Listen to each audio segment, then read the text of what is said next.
Bukti paling tua yang menegaskan kehadiran UFO atau kapal alien di langit pada pertempuran langit Nuremberg, wilayah Bavaria, Jerman pada tahun 1561. Benarkah akan hal itu? Kita buktikan yang sebenarnya. Sejak awal peradaban manusia, langit selalu menjadi sebuah kanvas besar tempat kita memproyeksikan ketakutan, harapan, keyakinan, dan imajinasi terdalam kita. Di masa lalu, ketika ilmu pengetahuan modern belum lahir untuk menjelaskan fenomena alam secara empiris, setiap jengkal perubahan yang terjadi di angkasa luar seringkali dianggap sebagai pertanda dari kekuatan supranatural atau pesan dari peradaban yang jauh lebih tinggi. Manusia memandang bintang-bintang bukan sekedar sebagai objek astronomi, melainkan sebagai entitas hidup yang mengawasi jalannya roda kehidupan di bumi. Hari ini kita akan melakukan perjalanan melintasi waktu kembali ke abad 16, ke sebuah masa di mana dunia berada di persimpangan antara tahyul abad pertengahan dan fajar nasionalitas Renaissance. Kita akan membahas sebuah peristiwa luar biasa yang terdokumentasi dengan sangat rapi, namun tetap menjadi salah satu misteri paling membingungkan dalam sejarah umat manusia, yaitu peristiwa fenomena langit Nuremberg tahun 1561. Bagi para pecinta teori konspirasi dan peminat fenomena luar angkasa, peristiwa ini seringkali digadang-gadang sebagai salah satu bukti tertua mengenai adanya pertempuran armada UFO atau Unidentified Flying Object yang terjadi di atmosfer bumi kita. Namun, apakah kejadian tersebut benar-benar sebuah kontak dengan peradaban ekstraterestrial atau sebuah peperangan antar galaksi yang disaksikan oleh peradaban manusia kuno, ataukah ada penjelasan ilmiah yang jauh lebih membumi di balik semua kegemparan ini? Untuk memahami peristiwa ini secara utuh, kita harus melepaskan sejenak segala persepsi modern kita dan mencoba menempatkan diri kita pada posisi masyarakat Eropa abad 16. Bayangkan sebuah dunia tanpa lampu listrik, tanpa televisi, tanpa internet, dan tanpa pemahaman mengenai fisika atmosfer. Di dunia seperti itu, langit adalah satu-satunya tontonan agung yang mereka miliki, dan apa yang terjadi pada pagi hari di bulan April tahun 1561 akan mengubah cara pandang sebuah kota terhadap alam semesta untuk selamanya. Mari kita arahkan pandangan kita ke kota Nuremberg atau yang lebih kenal dalam bahasa Inggris sebagai Nuremberg, sebuah kota yang terletak di wilayah Bavaria, Jerman. Saat itu menunjukkan tanggal 14 April tahun 1561.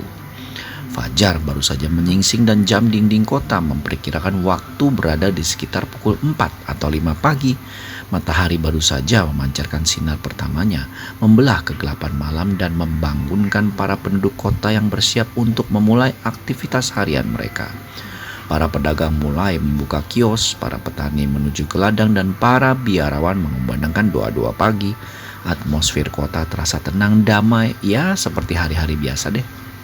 Namun, keterangan tersebut mendadak sirna. Satu persatu, penduduk Nuremberg yang terjaga di pagi buta itu mulai menyadari ada sesuatu yang sangat tidak biasa sedang terjadi di langit. Keheningan pagi berubah menjadi kepanikan massal ketika ribuan pasang mata menatap ke arah matahari yang baru terbit. Apa yang mereka saksikan bukanlah pemandangan fajar yang biasa, melainkan sebuah pemandangan mengerikan yang menyerupai sebuah medan perang udara yang sangat masif dan kacau. Berdasarkan dokumentasi dan laporan saksi mata yang tersisa, fenomena ini berpusat di sekitar piringan matahari. Di tengah cahaya fajar yang kemerahan, tampak dua lengkungan besar berwarna merah yang berbentuk menyerupai bulan sabit. Kedua lengkungan ini seolah-olah menjadi pembatas atau panggung utama dari sebuah pertunjukan yang mengerikan. Tidak lama kemudian, pemandangan menjadi semakin padat dan membingungkan. Di sekeliling matahari dan lengkungan tersebut muncul objek-objek berbentuk bola yang tak terhitung jumlahnya. Bola-bola ini memiliki warna yang sangat mencolok dan kontras. Sebagian berwarna merah darah yang pekat, sementara bagian lainnya berwarna hitam kusam yang pekat. Objek-objek berbentuk bulat ini tidak diam. Mereka tersusun dalam barisan-barisan dan formasi-formasi tertentu yang tampak sangat terorganisasi, layaknya sebuah pasukan militer yang siap bertempur. Para saksi mata melaporkan bahwa objek-objek tersebut terus bergerak dengan kecepatan tinggi dan dinamis. Ada sekelompok bola yang membentuk garis lurus yang panjang, ada pula yang membentuk formasi persegi atau geometris lainnya. Dan beberapa objek tampak berdiri sendiri seolah bertindak sebagai komandan atau peninjau. Di antara bentuk-bentuk bulat tersebut, pemandangan menjadi semakin mengerikan dengan kehadiran objek-objek berbentuk salib berwarna merah tua serta garis-garis memanjang tebal menyerupai batang silinder atau tabung besar. Apa yang terjadi selanjutnya melampaui batas imajinasi manusia pada zaman itu. Objek-objek misterius di langit Nuremberg tersebut mulai bergerak secara agresif. Bola-bola berwarna merah dan hitam itu dilaporkan melesat keluar dan masuk ke arah matahari dengan kecepatan yang sangat luar biasa. Mereka saling mengejar satu sama lain, bermanuver di antara formasi salib dan tabung besar, menciptakan sebuah ilusi visual bahwa mereka sedang terlibat dalam pertempuran sengit. Masyarakat Nuremberg menyaksikan kejadian ini dengan rasa ngeri yang sangat. Di mata mereka, objek-objek tersebut bukanlah fenomena alam biasa, melainkan perwujudan dari kekuatan supranatural yang sedang bertarung. Batang-batang silinder besar yang ada di langit tampak bertindak sebagai kapal induk atau peluncur, di mana bola-bola kecil keluar dari dalamnya dan langsung terjun ke dalam kancah pertempuran. Peristiwa ini bukanlah sebuah kilatan cahaya yang terjadi dalam hitungan detik atau menit. Menurut kesaksian tertulis yang dikumpulkan para penduduk kota, peperangan udara yang masif ini berlangsung selama lebih dari 1 jam. Bayangkan kepanikan sebuah kota yang terisolasi, di mana selama lebih dari 60 menit langit mereka dipenuhi oleh benda-benda terbang yang saling menyerang dan bermanuver secara ekstrim di hadapan matahari. Ketika pertempuran udara ini mencapai puncaknya, intensitas gerakan dari benda tersebut mulai berubah. Setelah saling berkejaran dan bertumbukan, objek-objek bulat dan silinder itu tampak mulai melemah dan kehilangan energinya.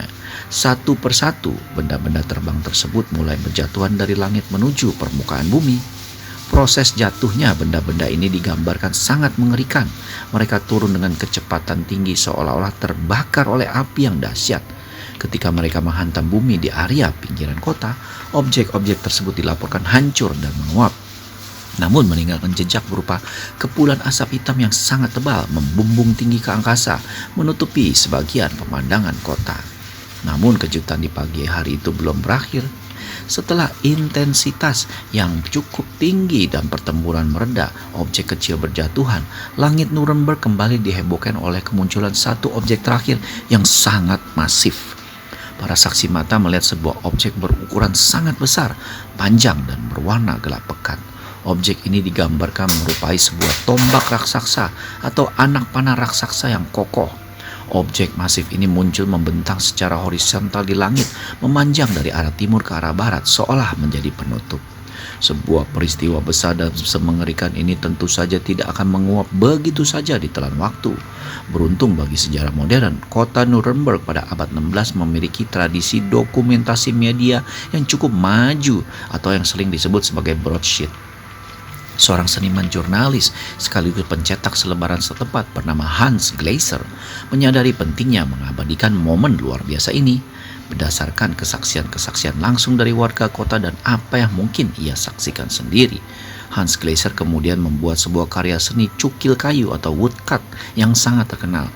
Karya ini mengabadikan ilustrasi visual dari fenomena langit secara detail. Dalam selebaran ilustrasi yang diterbitkan, Gleiser tidak hanya menggambarkan bola-bola merah hitam salib serta objek berbentuk tombak hitam raksasa di atas landscape kota Nuremberg, tetapi ia juga menyertakan teks deskripsi yang sangat eksplisit dalam bahasa Jerman kuno. Teks tersebut menceritakan kronologi kejadian secara urut, memberikan penekanan bahwa peristiwa ini adalah sebuah tanda peringatan dari Tuhan agar manusia bertobat dari dosa-dosa mereka. Selebaran karya Hans Gleiser ini menjadi salah satu dokumen sejarah paling berharga dan seringkali dikutip dalam literatur sejarah. Abad demi abad berlalu, Dokumen Nuremberg ini tersimpan di berbagai arsip sejarah hingga akhirnya menarik perhatian dunia modern tahun abad 20. Salah satu tokoh besar dunia yang menaruh perhatian sangat serius terhadap kasus ini adalah psikiater terkenal asal Swiss bernama Carl Gustav Jung. Carl Jung bahkan mengangkat kasus fenomena langit Nuremberg tahun 1561 ini ke dalam sebuah buku ilmiahnya yang terkenal yang berjudul Flying Saucer, A Modern Myth of Things Seen in the Skies, atau piring terbang, sebuah mitos modern tentang benda-benda yang terlihat di langit.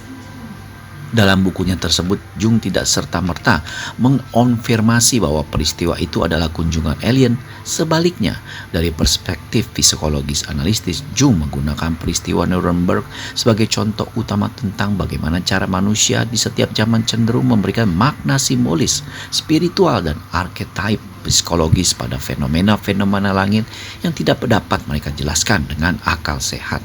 Bagi Jung, langit bertindak sebagai layar proyeksi raksasa bagi ketakutan, iman, keinginan, dan imajinasi kolektif umat manusia. Nah, di era modern ini, narasi mengenai peristiwa Nuremberg setelah diadopsi secara luas oleh komunitas ufologi. Dan bagi penyelidik UFO, deskripsi mengenai bola-bola yang keluar dari tabung besar sangat mirip dengan konsep modern mengenai Foo Fighter atau wahana antariksa kecil yang keluar dari kapal induk. Mereka melihat ilustrasi Hans Greiser sebagai sebuah laporan jurnalistik jujur dari abad pertengahan mengenai sebuah perang tak sengaja antara dua faksi ekstraterestrial berlangsung di atas wilayah Jerman. Nah, sangat besar kemungkinannya bahwa apa yang disaksikan oleh warga Nuremberg pada 14 April 1561 adalah sebuah fenomena optik atmosfer yang dikenal dengan nama parhelion atau secara populer disebut sebagai sundok atau sandok atau matahari kembar. Demikianlah penelusuran dari peristiwa Nuremberg tahun 1561. Sungguhkah benar hal ini terjadi? Sejarah? Atau hanya mitos? Atau hanya omon-omon belaka?